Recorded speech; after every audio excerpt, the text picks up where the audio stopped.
Hi, everybody in the audience, and welcome to this joint TAUS and Blackbird webinar. We're going to show you tonight how TAUS automated quality estimation and post-editing can be easily used within the Blackbird orchestration platform so that no further integration setup is needed at the user side. But before we dive in a bit in the core of the webinar, let's first meet the speakers. We have Dan McCarthy, Vice President of Solutions at Blackbird. Sorry, probably I pronounced the surname not in the best way. And then we have Amir Kamran, Solutions Architect at TAUS, and myself, Simona Beccaletto, responsible for TAUS go-to-market strategy. And to know a bit more about our audience today, sorry, these are the speakers. We are also curious to know a bit more about our audience today is composed and how familiar you are with TAUS EPIC, of course, which is our combination of quality estimation and automated post-editing, and Blackbird. So we have a quick poll running, which you should see already running on the screen. Well, if you can fill that in the meantime, we will share the results just in a little bit.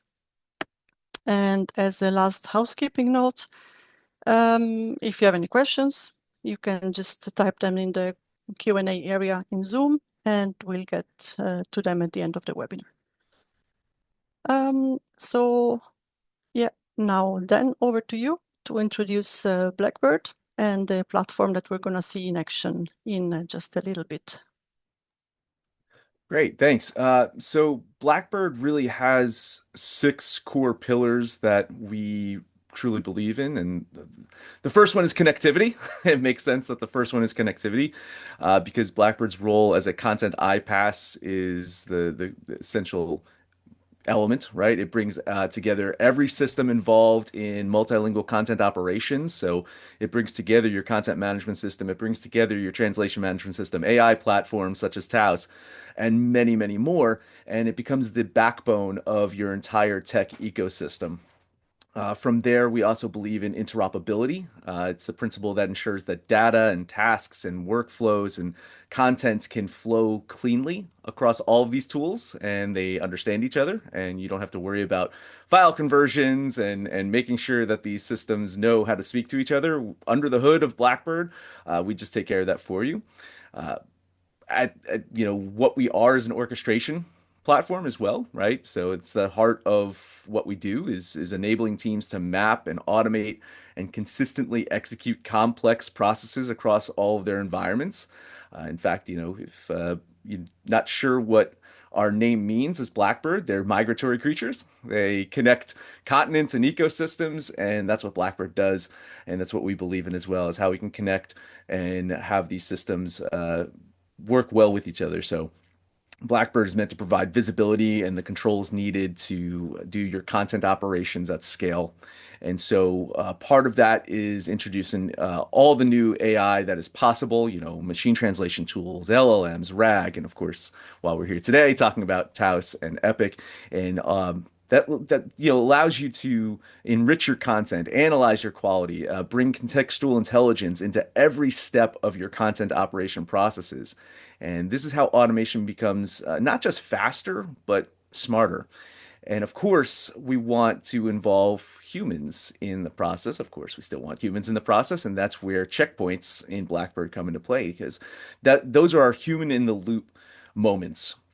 It allows you to pause your workflow and say, hey, a human's going to add value here. So we're going to pause this workflow, let the human work in what we call their natural habitats, whatever their system is. It could be a project management tool like Jira or Asana. It could be a TMS. It could be via Slack. It could be any of these systems where people need to communicate with and make decisions in.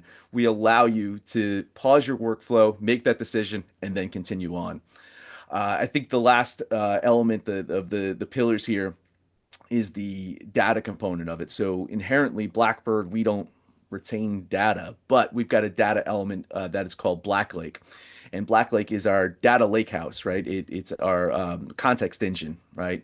So as we as an industry look toward 2026 and beyond, the way that content is being created, the way that content is being evaluated, the way that content is being manipulated and transformed is changing, and the volumes of content is so much. So when we're looking at the current tech stack that is in our environment for localization, we noticed that there is going to be something that's needed for the future, and that's where Blacklake sits in regards to being able to house content with context, including some TAUS scoring metrics. And I'm giving a little bit of a teaser here of what I'll show a little bit later on. But yeah, these are the main elements that define what Blackbird is and how we're helping organizations around the world to make their messy content operations a lot less messy. Yeah, thanks Dan for the intro and the teaser. Let me, before I give the word to Amir, let me first give you also a little introduction to TAUS for some more context. Some of you might know us from a long time ago. TAUS actually started indeed back in 2004 as a think tank first for the translation industry.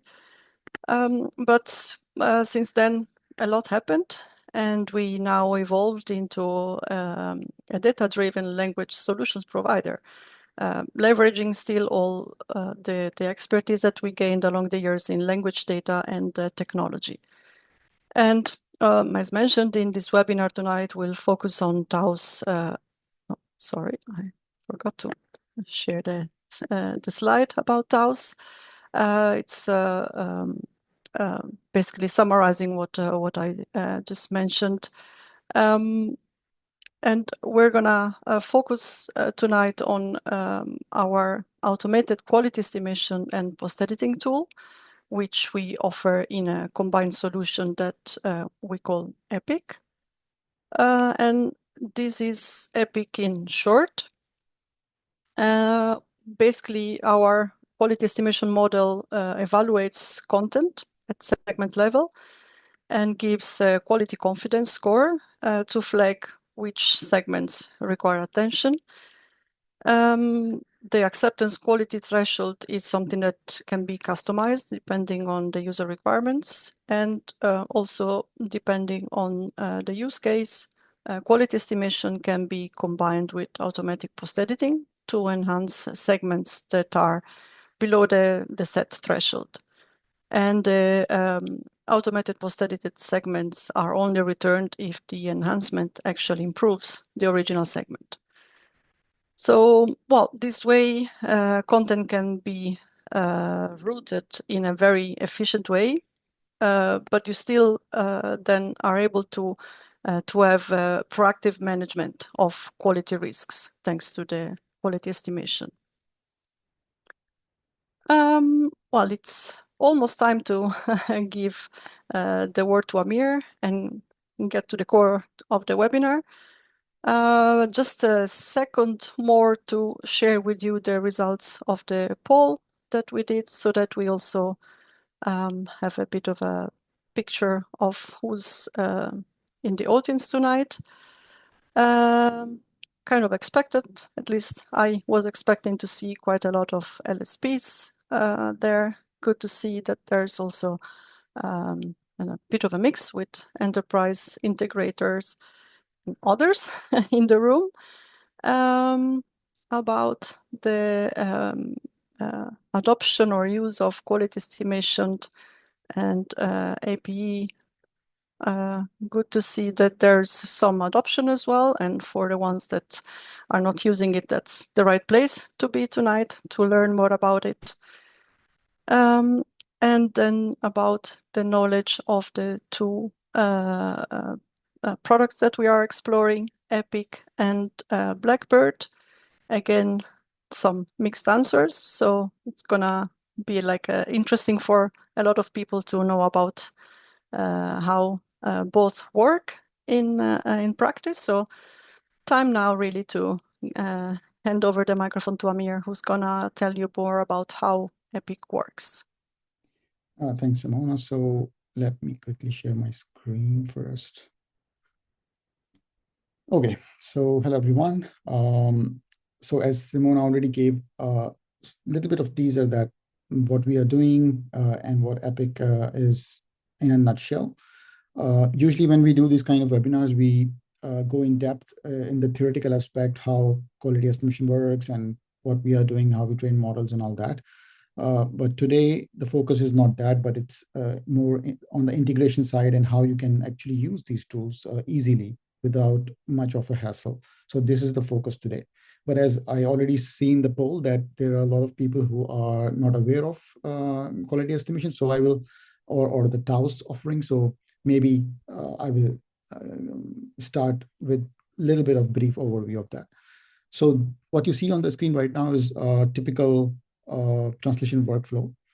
You have a source text. Most of the people are still using translation memories. Whatever you cannot handle with translation memories, that go to machine translation, and in some cases now everything is going through machine translation. And after that, that comes a big challenge, because machine translation can make mistakes, and there is a lack of trust there. Okay, whether should we go with machine translation or should we ask a human to review everything? And in most of the scenarios, because data is sensitive or we don't want to make mistakes, we don't want to look our brand in a bad light, so everything is going through humans, and that's the bottleneck. But what we analyze, and you can also analyze in your data, that a lot of the time these post editors are not changing anything. They are just saying that whatever coming out of MT is good. And this is not happening like a small amount of time. This is happening 50% of the time or more. So MT is already producing very good results for especially the larger source languages, major European languages and big languages. So for those languages, if we can already identify which of the segments, which of the translations that are coming out of MT is good enough, then we can actually make this workflow much better. And this is exactly what quality estimation can do. So in this next workflow, what you are seeing is that we can put another component in the workflow right after the machine translation. And now every machine translation is, rather than going to human, is going through a machine, a model, which is assigning a score to that model. It's a confidence score, which is telling you how good the translation is, whether it's good enough to go to production or whether you need to take an action on that. So it can work like a filter. So now if 50% of the translation is good, you don't have to send it to human, and you can save a lot of cost there, not only cost, but also time. So it's efficient and it's reducing the cost as well. And furthermore, if I know that something is bad and I can send it to a human, why not then use the power of large language models to maybe fix some of the easier problems? So most of the time it's like stylistic problems, or maybe a spelling mistake, or some words missing. Maybe LLM can fix that. So we have this whole workflow defined in the APIC API, where we first check the quality. We see whether the quality is good or bad. If the quality is bad based on a threshold that the client can adjust, we can send it to an LLM. And we can use all the context that you can provide, your translation memories, your style guides, your contextual materials, and then ask LLM to rewrite that based on all the context. LLM can produce something. Still, LLM is a machine. We don't know whether it is doing a good job or not. We trust more on the models that we have trained for quality estimation. So we will just check again whether something that is coming out of LLM is good or bad. And if it's good, very good. We can save more money out of that, because now again we don't have to send it to human. And everything that is coming out as bad, and in our experiments, we noticed that it's about 20 to 25% of the whole data. So you can actually save up to 70 to 80% of the cost.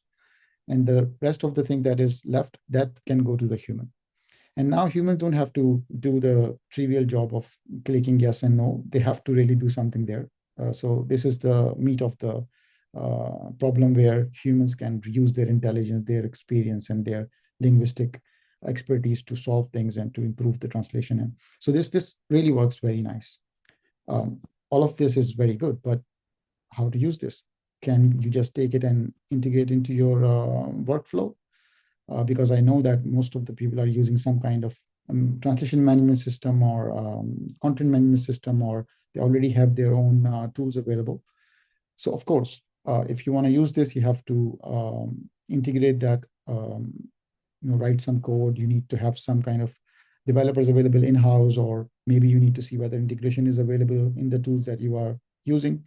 So that's sometimes become the bottleneck and the bigger challenge, that, okay, how to integrate this. If you know coding, if you have in-house developer, then of course you can go and write code about this. But just to maybe add this one component, there are so many things you have to do. So you have to first understand where the data is coming from. Then you need to understand the TAUS APE API. It's a very simple API, but still you have to write some code to send the data to us, and then get the scores back and parse that, and then filter your content. And then you have to then generate some response for your TMS or whatever the system that you're using, and then push the data there. So even if I talk about a very simple scenario, this is the kind of code I have to write. So you can see on the screen, it's quite a lot. So it's not easy to handle that. You can just ask someone to create a utility and that's it, but because you need some kind of management on this, and some kind of logging, and you have to know troubleshooting and all that. So there's a lot of hassle. Yeah, we can always integrate things into TMSs, but there is a lot of bureaucracy involved. There is a lot of development time involved. So if we start from today, it can take 6 months, 1 year for a fully functional plugin in a TMS system. So what else is there? And this is basically the focus of the webinar today. So I'm also new to Blackbird, actually. So it will be very good for me and the audience to learn more about how we can avoid this code and directly integrate different APIs and different TMSs and different workflows together and automate that. So Dan, over to you, and let's learn about Blackbird. Great, awesome. Before we get to me, I do see a Q&A, a couple of questions if you want to tackle those. And see, since we're talking about the topic of quality estimation, there's a couple of questions there if you want to tackle that. Yeah, there's a question about how quality estimation works. I think you covered that, Amir, a little bit. There's another question I'm not fully sure about. There's a question about the term context.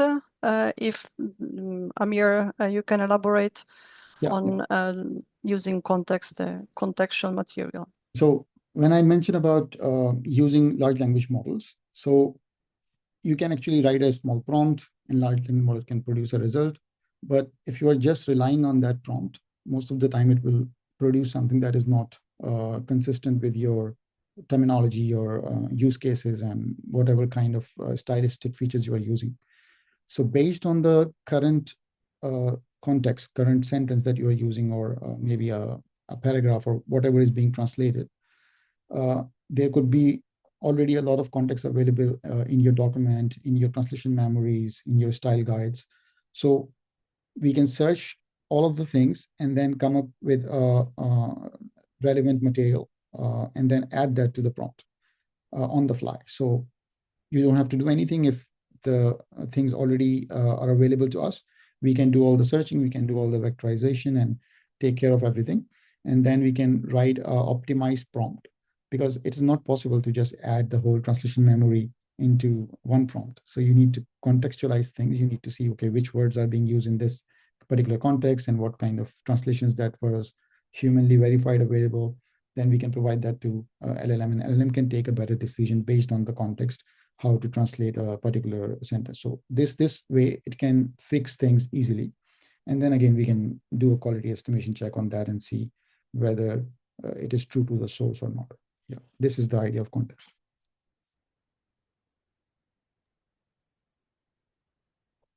Great. Yeah, think this also kind of covered. There was a follow-up on the context bit, but I think it's indeed just the last bits of what Amir said are covering this. So yeah, time for Blackbird. Then over to you. Great. Yep. All right. Amir, if you want to stop sharing your screen, I'll start sharing mine. Yeah. Okay. Let me see. I think you can already share it. It's yelling at me. It's I saying think that you can someone else is probably. already sharing it. All right, here we go. Great. Thanks. Excellent. So I already covered why we're called Blackbird. So what you're going to notice right off the bat is just many bird references here. So we have something called birds. Those are our workflows. When our birds are processing, they're taking flight. We can store our birds in nests. We have a lot of two birds with one stone puns around here as well. We are very bird centric. So this is what Blackbird looks like, behind the scenes. It starts off with close to 200 different apps that help to manage content operations. And, these apps aren't just API wrappers. They're kind of well thought out mini versions of the applications themselves. So they're kind of, they're built with purpose. They are thinking about actions that a user might make within the program.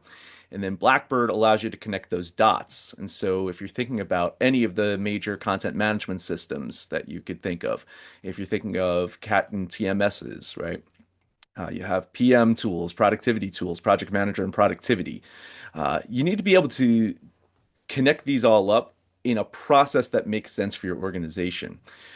So we do that in our section called birds. And here you go. You click a bird, and this is our blank canvas. This is where we can define our processes and what we want to do. And if you're impatient, you can also use something that we call blueprints, which are kind of predefined recipes, if you will, of apps that we can connect up to each other. So we can start with a content management system. We can select our AI tool, and then we'll use TAUS Epic here for our review. And voila, click of a button. It's like magic. You have everything connected up. You can just make a couple of different changes and tweaks here and there. So that's kind of how you can easily get started on day one with using a machine translation tool or an AI tool to do your translation, and then TAUS in the middle to do editing of it. Seems simple, right? Yeah, it is. Now, where it gets complex is when you start to think about where the other tools in your environment sit and how they interact, and that's where you can have fun. So much like a cooking show, I like cooking shows. I watch them, and you see the chef and they're cooking, and then voila, there's a cooked meal that just magically appears. I have some pre-cooked, it sounds bad to say, pre-cooked birds that I'm going to walk through and talk about some different use cases of how TAUS Epic can kind of fit into our environment. And so here I have my little collection of TAUS webinar birds. And I want to start off with a pretty simple use case. And here I have a file, an XLIF that has been machine translated. It's sitting in my Google Drive. And from here, I'm going to just send it to review for TAUS. And I've set a threshold of 0.95 here as my threshold. And then I'm going to add some information to a Google Sheet. So it's just going to update a Google Sheet so I have the information. And then when it's done, it's going to send me a Slack message.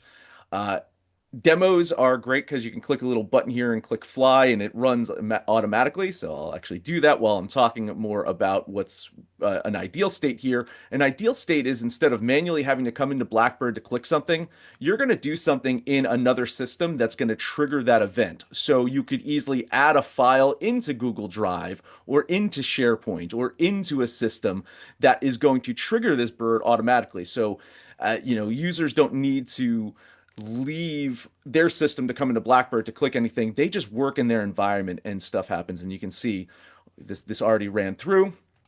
And I have my Google Sheet where right instantly it just updated the Google Sheet right there. And then I have my Slack channel over here, which I can pull over And you can see, I believe it is 12:24, 12:25 p.m. Eastern Standard Time. So you can see all this stuff happened rather quickly. So this would help you operationalize a very simple use case of you have a file, you need to run it through, and you need to see those results. Um, Yeah. but I would say that that's not really a standard use case that a lot of people are doing. This is more be for testing. But But can I interject here maybe for absolutely, a few yep. questions? So, of course, I can drag and drop these things or use the predefined flows and create these easy workflows. But how to configure different tools? So I know that this is not a one-shop tool. So of course, I need to get subscription of everything. So for example, for TAUS QE, I think clients has to first come to us and get a subscription, get a key for our API, and how to configure all that. Absolutely. It's super simple. And the app section right here, if you want to say Epic, you can come in here. You just click on the app and you can add a connection. And you've connected your app up with the API key. So here you go. I'm not going to name it after me, but you can name the connection. You can set the environments, whether production or sandbox, and then you can put your API key in there, and you'll see it's a valid connection. You could have multiple connections, by the way, too. Is so you could have a production and a sandbox connection, right? And then within your bird, you can actually define where that connection is coming from. So here, when I'm setting my connections, I can say if it's prod or sandbox and easily toggle between the two. Nests really come in handy with that as well, is that you can have a nest that is set for staging and all of your staging credentials are stored in that nest. And then all of your production credentials are stored in your production nest. And that will allow you to easily copy a bird from one nest. So you test everything out, you like it, you copy that from staging into your production nest, you change the connection, and it's going to run in production. So easy to set up the apps. And you're right. Like if you need to just set up, anything from a DeepL to your TMS or whatever, it is just kind of finding the app in here, setting the connection, and you can use that in any of your birds. Yeah. Yeah, amazing, amazing. So yeah, as you were showing that a very simple use case, which is like if I want to try, let's say, a new product like Taos Epic, and I have a few files and I want to see results of that quickly. I don't have to write any piece of code. I can just come here and then based on the either directly run from here or based on the triggers, I can create a use case and then get the scores and review that. But of course, in real scenarios, this will be a little bit more complicated. I have to take some decisions, for example, and I want to decide whether to review this file with a human or take a decision based on the score. So maybe let's go to that workflow. Yeah, sure. I have quite a few. Let's we'll start off with this one right here, which is it's taking that previous one and it's kind of amping up each bird that I show will kind of amp up the real world scenario and the complexity of things. But instead of taking a file from a file storage here, we're going to download an entry right from Contentful, which is a content management system. So a lot of times you need to get content right from its source system. And then from there, we're going to actually add a TMS into the mix now too. So here we're going to connect our Contentful up to Phrase, and it's going to create the project that we want to. And we're going to pre-translate it. So we'll leverage the TM that sits in Phrase, but instead of using machine translation within Phrase, we'll take that file out and we'll actually throw it through DeepL. So you can see it's like Lego blocks. All we're saying is like we're stacking this, and inputs for one step is an output from another. So we're exporting the file from here, and that becomes now an available input into the next one. And same thing with metadata and context. So if you have project information, the project description, project name, anything you want from your systems, you can pass that on to the next step. So if I'm looking at my create project from template here, I have a static name of the project, but I can easily take the entry ID from Contentful or other metadata from any prior step to create dynamically this information. So it allows you to pass information, data on not just content, but the data to keep your systems in check. And so you can have a project name that's consistent between all of your systems, whether you're using 5 systems, 10 systems, whatever, you can keep those things all connected. But here we're taking the file from DeepL, and here's where we're sending it to the review. I've now set the threshold to 0.9, so it's easy to kind of configure what you want these thresholds to be. I'm sending the project back to Phrase, and then I'll send myself an email like after it's done. And then within Phrase, you can see that after it's all done, you'd have the file that's been reviewed. It's put back into Phrase, and you'd be able to see the match rates and be able to control which content is being evaluated and which content is already done, right? So that's one way of doing it. But I just want to show another way of kind of using conditions within Blackbird instead to to make this determination. And from here, I'll use this one where instead of phrase, I'm using MemoQ as my cat tool here. And what I'm doing here is I'm editing the content, right? And based off of the amount of segments that are still under the threshold, I'm using a condition here, a logical condition to say, I'm either going to send it right to my content management system. This is good to go. Like it is passed through machine translation, it's passed through quality estimation. It is good to go into my ecosystem.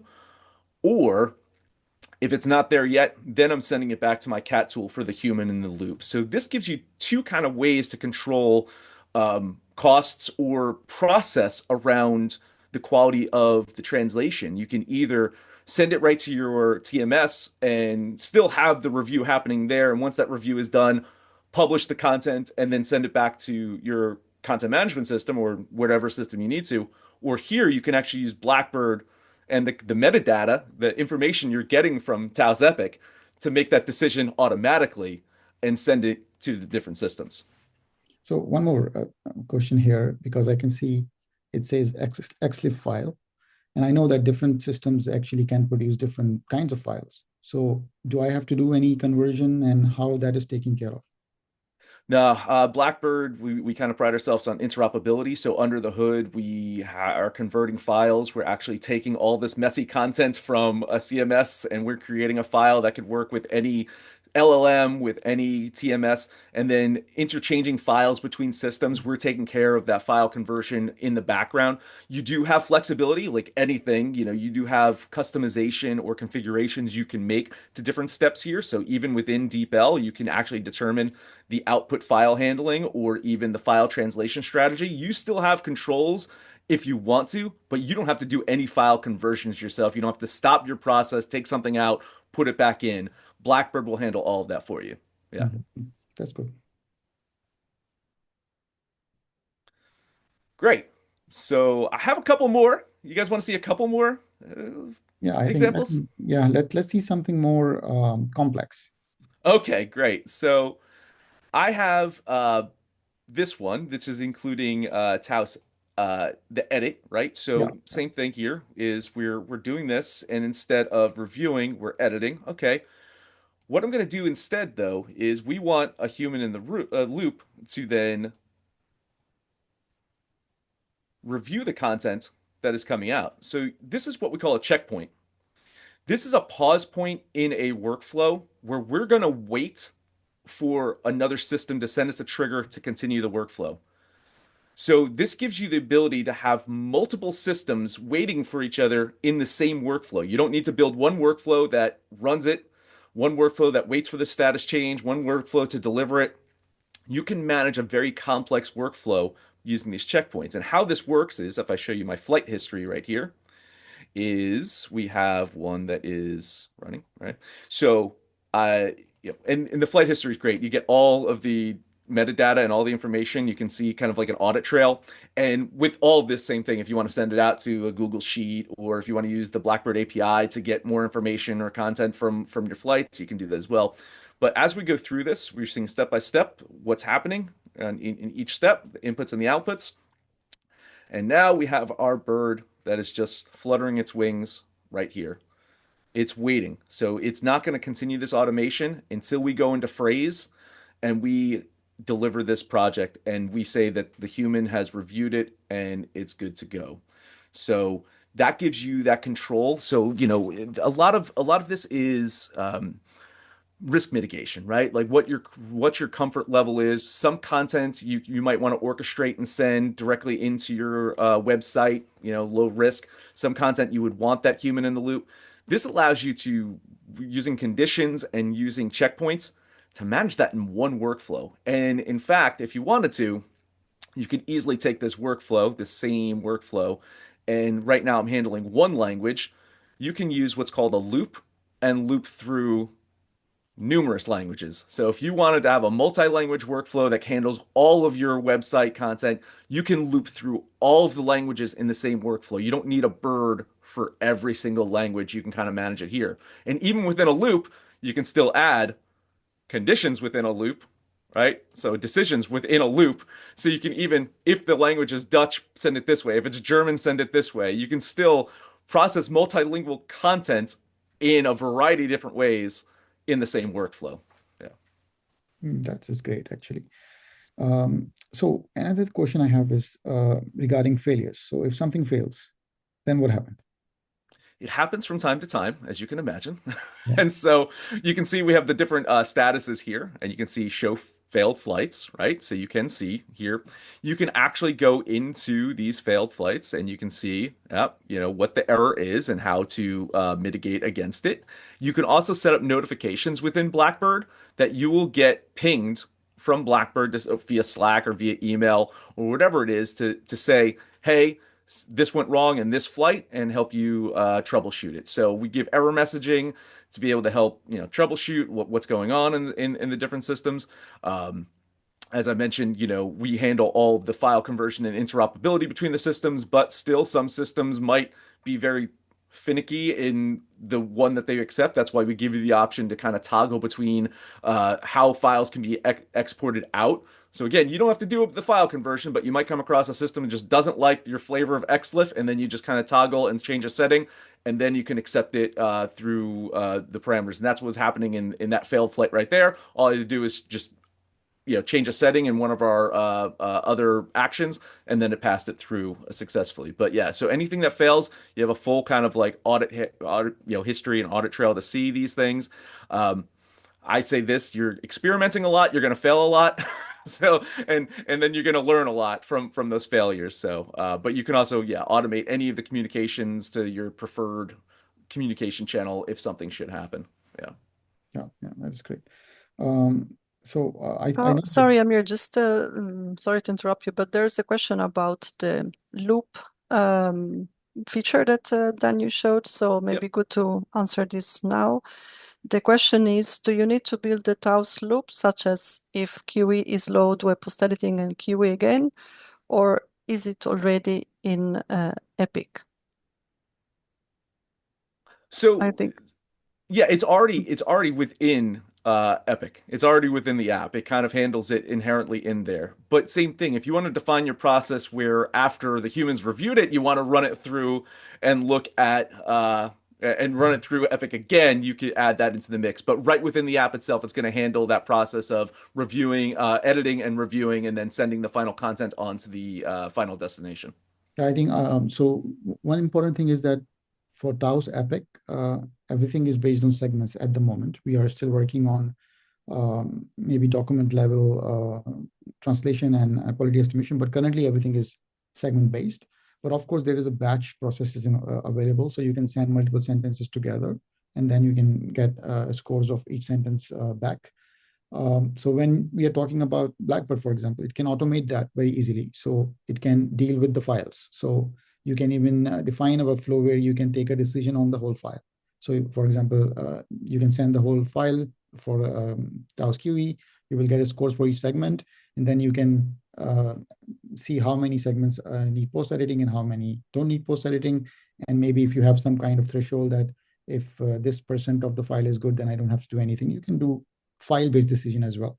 So that's very easy to orchestrate. But most of the time, we know that in translation scenarios, decisions are based on the segments, and you are taking a segment by segment decision whether to edit it or not to edit it, and what to do with it. So it's very easy here in Blackbird to do different kind of things based on these workflows. Yeah.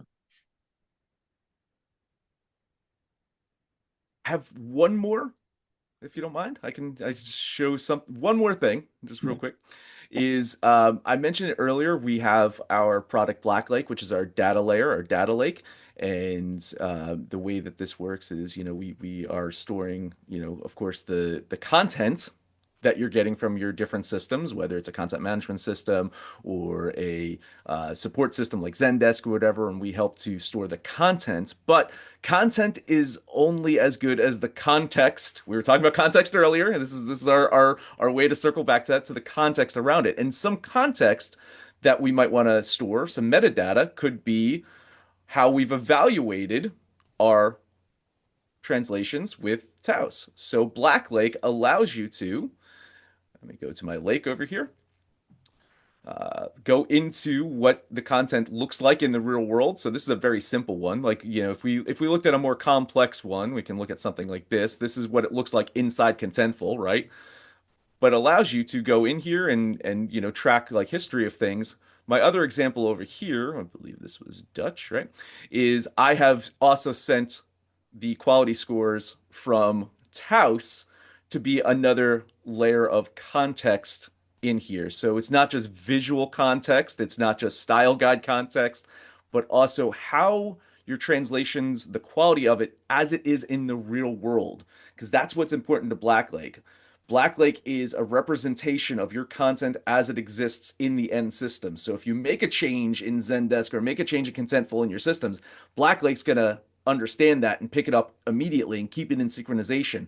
So you can easily go in here and look at Google Analytics to see how it's performing from a page view standpoint, but also your metrics from Taos Epic becomes part of your living, breathing content in the real world. And I think that's fascinating to think of, like, what you can now be using this for, and leveraging LLMs to do even more stuff on top of your content with the scoring in place to help with another data point in the mix. So before going to maybe the audience questions, one last, maybe a more complicated question. So because I understand how things works, and I know how to program things.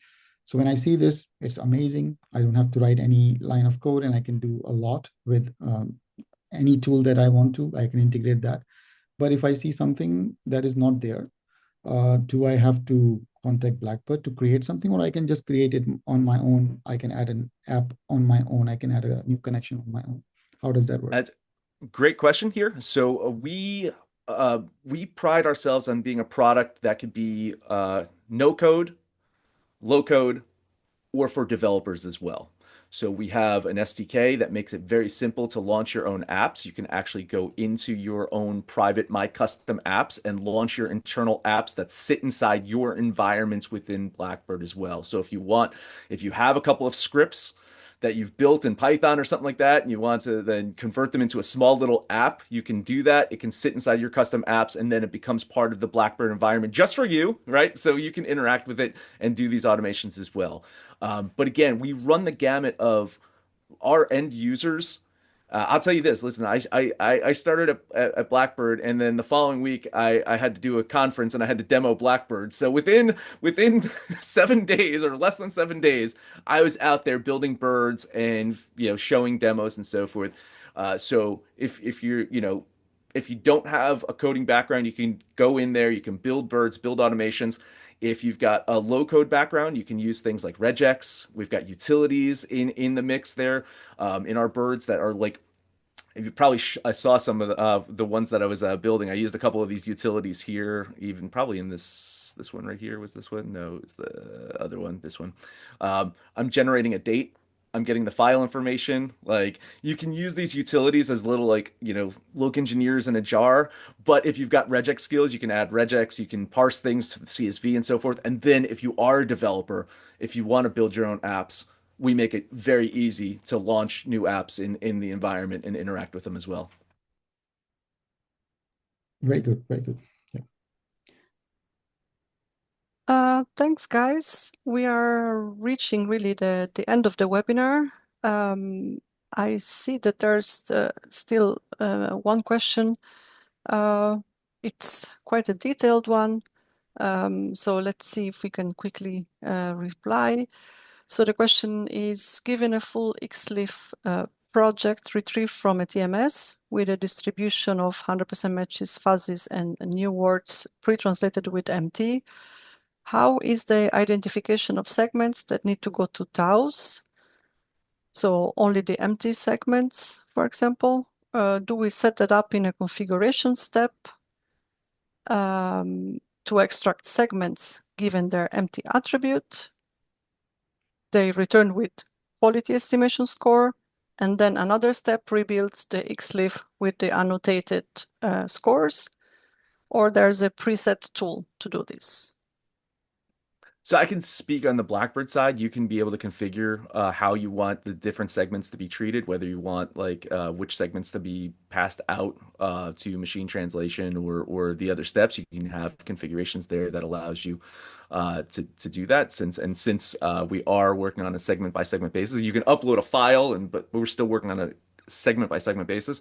You would have controls within Blackbird to help limit, or I'd say curate, it's a better word, curate the content you want going to TAUS, and then still have the metadata within the XLIF, since, I mean, XLIF is the major standard here, that you can actually open up an XLIF if you wanted to and actually see the information, the comments, and so forth. Or as it hits your CAT tool, only the segments that went out for review or to machine translation or review or whatever, would have those scores and comments within your CAT tool. So that's how Blackbird works. You can kind of configure a lot of these things throughout the different steps of your process.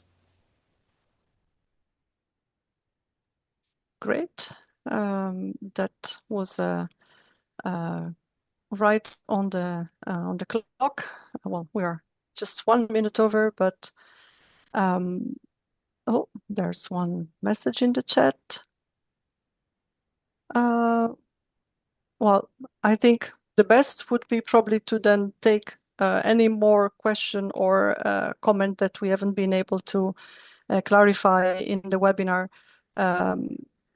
in a later stage. Let me just share some contact information so that anything that might also just come up after the webinar, you can just drop us both a note, and we'll be happy to get back to you with all the information needed. Well, for now, thanks everybody for the nice conversation and all the scenarios that you've run, and thanks to the audience for the questions. And well, have a nice evening, afternoon, rest of the day, everybody. See you in the Thanks, next everybody. webinar. Thank you. Thank you. Bye-bye.